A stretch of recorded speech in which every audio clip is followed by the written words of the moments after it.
There are many simple ways that you can incorporate puppets into your classroom lessons or your library story time. Before I share specific examples in future video episodes, I want to demonstrate a few general techniques for making puppets move effectively. Folkmanis Incorporated makes many kinds of puppets which function in different ways and can serve different purposes. There's different styles of hand puppets that are the most common, so I've chosen to focus on those in this initial introduction.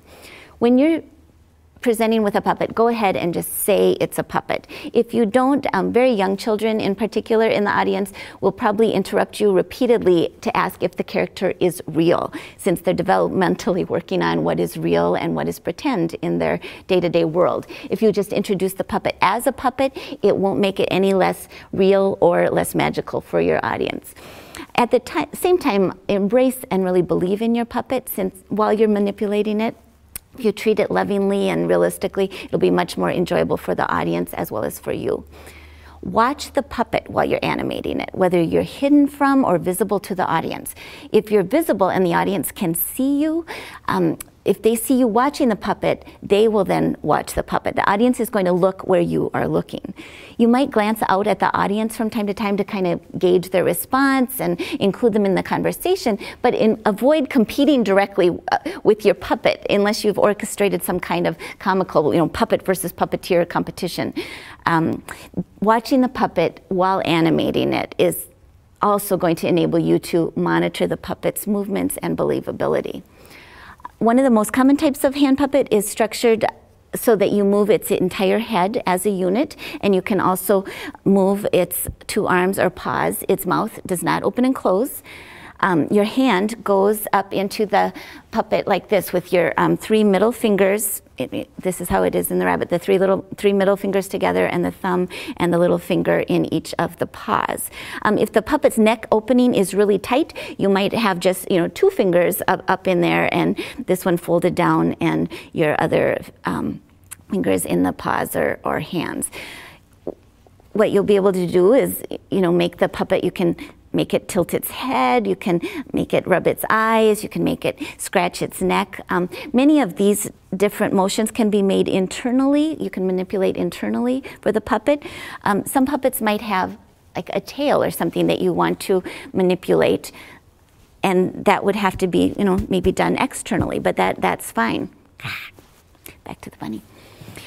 So one of the most important points to remember with all hand puppets is that effective eye contact between the puppet and the audience is absolutely essential. Think about how disturbing it is when you're talking with a real person and they're not looking at you while they're talking with you. The same situation is true with the puppet. You need to make certain that your puppet is making intentional eye contact with people in the audience, looking from person to person. If your audience is sitting down on the floor and you're up on a chair with the puppet or standing with the puppet, you might need to angle the puppet's face downward to look at the audience. Since you're going to be watching the puppet a lot while you're animating it, you should be able to monitor the eye contact that they're making with the audience.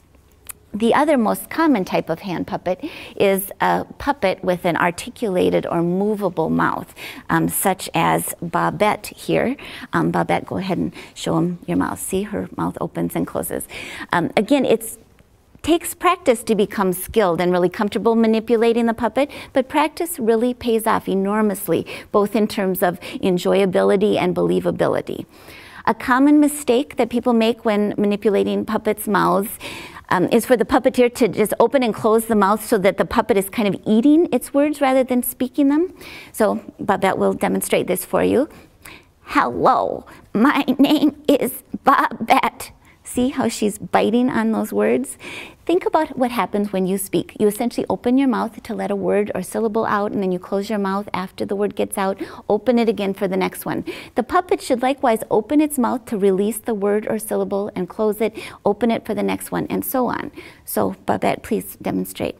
Hello, my name is Babette. See how much better that looks, more natural.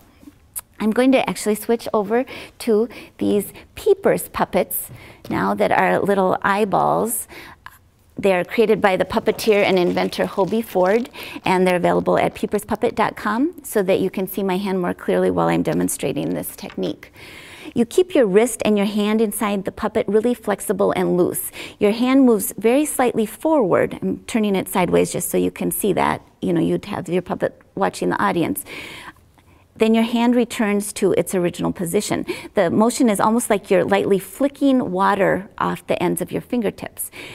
You're going to try and move the puppet's lower jaw more than the top jaw. The lower jaw is about 70% and the upper jaw is about 30% or so.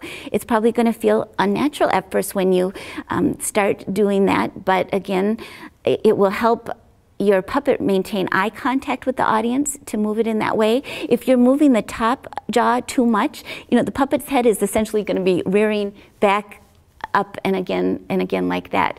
So it's important to move the lower one more than the top. To practice, try counting to 5 with your puppet. As the puppet says each number, your wrist is going to move gently forward, and your hand opens on the number, and then your wrist returns to its original place, and your puppet's mouth is going to close. So we'll count 1, 2, 3, 4, 5. We'll do it again. I'm going to turn it sideways so you can see. 1, 2, 3, 4, 5. We'll try it with single syllable words like I love books. I love books. Let's try it again. I love books. Once you've practiced this basic mouth movement with monosyllabic words, begin to practice with longer words. You know, especially when you're a beginner, you're not going to be able to open and close the puppet's mouth on every single syllable or every single word, or the mouth starts feeling flappy. You know, if we try the phrase, I love librarians, let's first try it saying every single syllable, opening the puppet's mouth on every single syllable. I love librarians. Feels like a little bit much, just a little bit flappy. Let's try it again where we combine the second and third syllables of librarians. So brary together. Let's try it. Go ahead and try it. I love librarians. So that's a little bit